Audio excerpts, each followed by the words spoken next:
విశాఖ ఉక్కు ఫ్యాక్టరీలో జరిగిన ఈ ఘోరమైన ప్రమాదానికి ప్రభుత్వమే బాధ్యత వహించాలనేది మా అభిప్రాయం.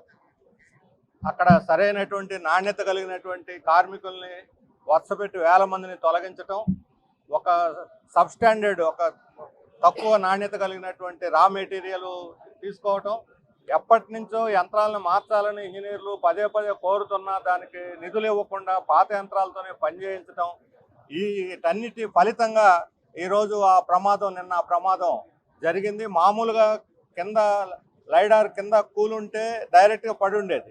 ఇది స్ప్రెడ్ అయినటువంటి తీరు చూస్తే అందులో మిక్స్ చేసినటువంటి రా మెటీరియల్స్ యొక్క నాణ్యత లోపం వలన ఇది జరుగుతూ ఉంది. ఖర్చు తగ్గించుకోవాలి, ఉత్పత్తి పెంచాలి అనే ప్రభుత్వ తప్పుడు విధానం వల్ల కార్మికుల మీద విపరీతమైన ఒత్తిడి, ఉద్యోగుల మీద కార్మికుల మీద విపరీతమైన పని ఒత్తిడి పెంచి కావాలనే ఈ రకమైనటువంటి పరిస్థితికి ఈ ఫ్యాక్టరీని ప్రభుత్వం నెట్టింది. దాని దుష్ఫలితమే ఈ ప్రమాదం. ఇటీవల కాలంలో ఇంతమంది ఎప్పుడు కూడా చనిపోలేదు. అందుకని ప్రభుత్వం యొక్క స్పందన కూడా చనిపోయిన తర్వాత చాలా దారుణంగా ఉంది. యాజమాన్యం 25 లక్షలు వాళ్ళ కుటుంబాలకు సహాయం ప్రకటించింది. ప్రధానమంత్రి 2 లక్షలు భిక్ష వేసినట్టుగా ఒక మనిషికి ఇచ్చేటువంటి విలువ ప్రధానమంత్రి దృష్టిలో 2 లక్షల. ఇంతకుముందు అదే ప్రధానమంత్రి కాశ్మీర్లో జరిగిన ప్రమాదంలో చనిపోయినటువంటి వాళ్ళకి 10 లక్షలు ప్రకటించారు. వీళ్ళు కూడా సైనికులే, దేశ ఉత్పత్తి కోసం ప్రాణత్యాగం చేసిన దేశభక్తులు వీళ్ళు, దేశం కోసం ప్రాణాలు అర్పించిన కార్మికులు వీళ్ళు. ఉత్పత్తి పెంచకపోతే దేశం ఏమవుతుంది? కానీ ప్రధానమంత్రి తీరు చూస్తుంటే ఏదో దాన్ని రోజు చనిపోతుంటారు, అట్టాగే చనిపోయారనే ఒక చిన్న చూపు కార్మికుల పట్ల స్పష్టంగా కనిపిస్తున్నది. రాష్ట్ర ప్రభుత్వం అసలు స్పందన లేదు. రాష్ట్ర ప్రభుత్వం నుంచి ఏ రకమైన సహాయం అంతవరకు ప్రకటించలేదు. ఏమిటి దారుణం? కార్మికుల ప్రాణాలకు ఇచ్చే విలువ ఇదేనా అని మేము ప్రశ్నిస్తున్నాం. అందుకని కేంద్రం, రాష్ట్రం కూడా యాజమాన్యంతో నిమిత్తం లేకుండా ₹1 కోటి సహాయం ప్రకటించాలి. దెబ్బలు తగిలినటువంటి వాళ్ళ పరిస్థితి హాస్పిటల్లో చూసాం, చాలా దారుణంగా ఉంది. పాపం ఇద్దరు పరిస్థితి సీరియస్గా ఉంది. వాళ్ళకు అవసరమైన అత్యున్నతమైన డాక్టర్ల బృందాన్ని దేశంలో ఎక్కడున్నా సరే, దేశంలోనే కాదు ప్రపంచంలో ఎక్కడున్నా సరే ప్రభుత్వం ఖర్చు పెట్టి వాళ్ళని ఇక్కడ రప్పించాలి. ఆ డాక్టర్లని ఆసుపత్రి లేకపోతే మిషనరీ ప్రాబ్లం కాదు, దానికి అవసరమైనటువంటి బృందాన్ని, ఒక ప్రత్యేకమైన నైపుణ్యం కలిగినటువంటి డాక్టర్ల బృందాన్ని ఈ హాస్పిటల్లో ఉన్న డాక్టర్లకు తోడు చేస్తే దాన్ని మ్యాక్సిమం ట్రై చేసినట్టు అవుతుంది. ఆ రకమైన ప్రభుత్వం వైపు నుంచి ప్రయత్నం జరగాలని మేము డిమాండ్ చేస్తూ ఉన్నాం. అంతేకాదు ఈరోజు ఇటువంటి ప్రమాదాలు నివారించడానికి ఇప్పటికైనా కేంద్ర ప్రభుత్వం పూర్తి స్థాయిలో బాధ్యత తీసుకొని దీనికి అవసరమైన మన ప్రత్యేక ప్యాకేజ్ అన్నారు, ప్యాకేజీలో ఫ్యాక్టరీ ఖర్చు పెట్టింది ఏమీ లేదు, అంతా మళ్ళీ వెనక్కి తీసుకున్నారు.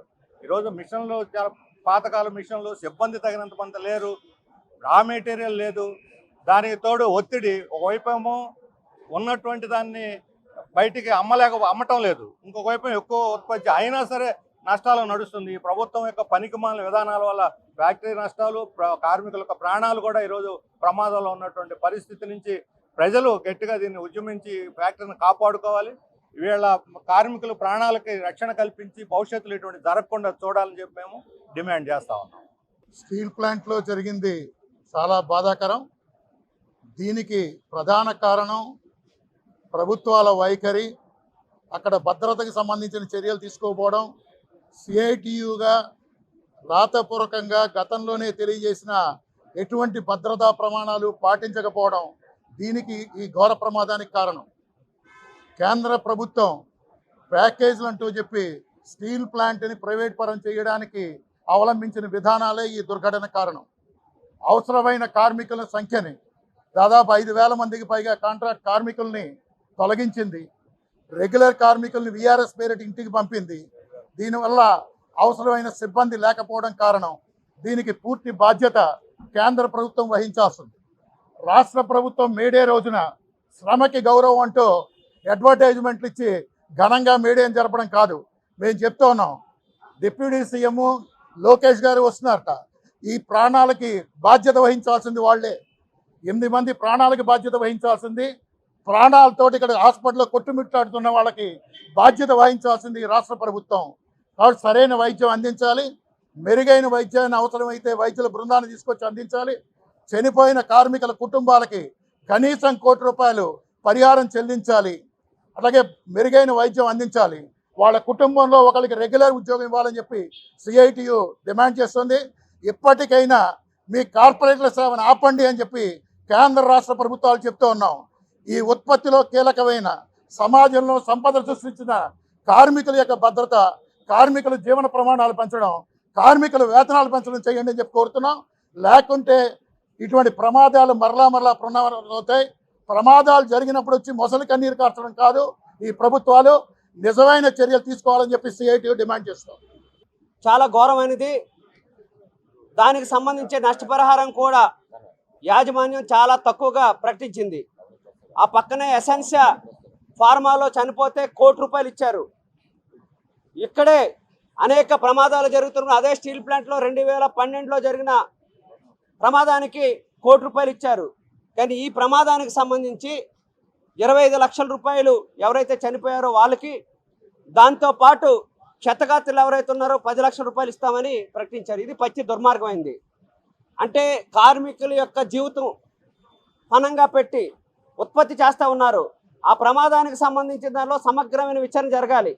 ఎందుకంటే దాదాపు స్టీల్ ప్లాంట్ ప్రారంభంలో ఏ యంత్రాలు అయితే ఉన్నాయో ఆ యంత్రాలతోనే ఉత్పత్తి పెరుగుతూ ఉంది.